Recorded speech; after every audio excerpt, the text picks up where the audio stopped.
Hi అండి, welcome to మన ఇంటి రుచులు. ఈరోజు నేను ఎనర్జీ డ్రింక్ని తయారు చేస్తున్నానండి.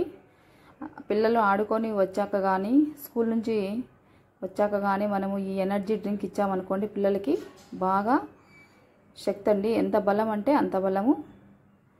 ఇది ఎలా తయారు చేసుకోవాలో చూద్దామండి. నేనైతే ఇక్కడ ఒక అరటిపండు తీసుకున్నాను, పంచదార ఒక 3 స్పూన్లు తీసుకున్నానండి, గుప్పెడు ఉప్పు శనగలండి. ఇట్లా ఉంటాయండి ఉప్పు శనగలు. వీటిని నేను ఆ పొట్టు తీసుకొని ఈ విధంగా తీసి ఇక్కడ పెట్టుకున్నాను. ఖర్జూరం అండి, ఖర్జూరం 2 తీసుకున్నాను. అలాగే ఒక గ్లాస్ పాలు తీసుకున్నానండి. ఇప్పుడు వీటిని ఎలా తయారు చేద్దామో చూద్దాము. ఇప్పుడు నేను మిక్సీ జార్ తీసుకున్నానండి. ఇలా ఖర్జూరాలని లోపల ఉండే పిచ్చే తీసేసాను.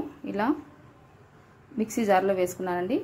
అలాగే పంచదారని కూడా ఇందులో వేసేయాలి. అలాగే ఉప్పు శనగలండి, వీటిని కూడా మనము ఇందులో వేసుకోవాలండి.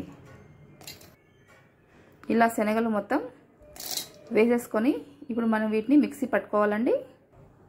చూసారండి, ఈ విధంగా మెత్తగా మిక్సీ పట్టుకోవాలి. నేను ఇందులో పంచదార వేసానండి. పంచదారకు బదులు ఆ బెల్లం వేసుకుంటే ఇంకా చాలా శక్తి అండి పిల్లలకి. కాబట్టి మీరు చక్కెరకి బదులు బెల్లంని యాడ్ చేసుకోవచ్చు. నేనైతే ఇక్కడ చక్కెర వేసానండి. చూడండి, ఇప్పుడు నెక్స్ట్ అరటిపండుని ఇలా మెత్తగా మెదుపుకొని ఇలా మిక్సీ జార్లో వేసేయాలండి. ఇప్పుడు మళ్ళీ దీన్ని మెత్తగా మిక్సీ పట్టుకోవాలి. చూసారండి, ఇలా మనము అరటిపండు, డేట్స్, పంచదార లేక బెల్లమైనా వేసుకోవచ్చండి. ఇలా ఉప్పు శనగలు, ఇలా వీటన్నింటిని కలిపి ఇలా మెత్తగా పేస్ట్ చేసుకొని ఇందులో మనం తీసుకున్న గ్లాస్ మిల్క్ ఉంది కదండి, దీంట్లో వేసేయాలండి. వేసాక ఇప్పుడు మళ్ళీ మెత్తగా గ్రైండ్ చేసుకోవాలి. చూసారండి, ఇలా జ్యూస్ రెడీ అయిపోయింది. మెత్తగా గ్రైండ్ చేసుకున్న తర్వాత ఇప్పుడు మనం దీన్ని గ్లాసులోకి వంపుకోవాలి. ఈ విధంగా జ్యూస్ని మనము గ్లాసులోకి వేసుకోవాలండి.